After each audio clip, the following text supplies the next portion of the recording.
Hi guys, for today's video is maghimo day kong tutorial ani request ni ka-idol Jerome. Shout out ka-idol. Anyways, ang technique di ay ani is dapat plain ra imong isulob nga t-shirt or dress nya dili sad siya mo match sa background. Okay, let's start. Punta tayo sa ating app. Tapos, click new project. Then, i-click mo yung circle sa taas at add sa baba.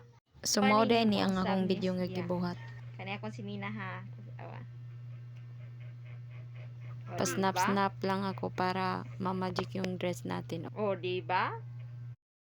Sunod, kay atong i-timing kung asa ta first nag-witik o nag-snap ba nya, i-click na nimong video, then i-split sa ubos. Dayon, pagkahuman, imo na sa tong pangitaon ang ikaduha nimong witik para mo split na po ka.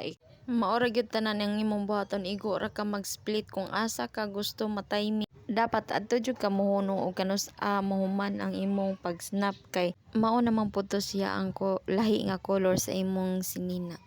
So maora day na imong buhaton kung ganahan ka kana po mag-usab-usab imong dress so kana po pug ka mag-split para mausab imong color sa imong sinina. Dali ra kay ni nga magic kay adjust ra atong buhaton.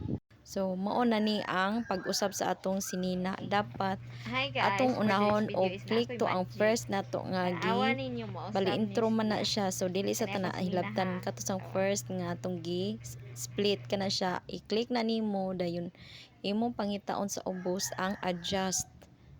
Adjust no, ikaw man nimo sa adjust, mo click na imong pangitaon ang SL kana. Dayon imo i-click ang yellow since kay yellow man ang atong sinina nya ikaw ni magtimpla unsa nimo pag-usab sa imong dress color. Then okay na ka imo nang i-click ang check sa babaw. Susunod ari na punta sa ikaduha nato nga na split. Click ang video, same ang process, pangitaon nimo ang adjust.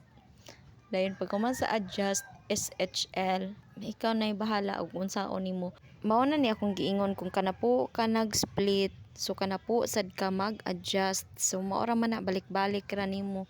Imo i-click ang video dayon sa ubos imong pangitaon ang adjust. Nya imo i-click dayon ang adjust, automatic mo gawas na ang SHL.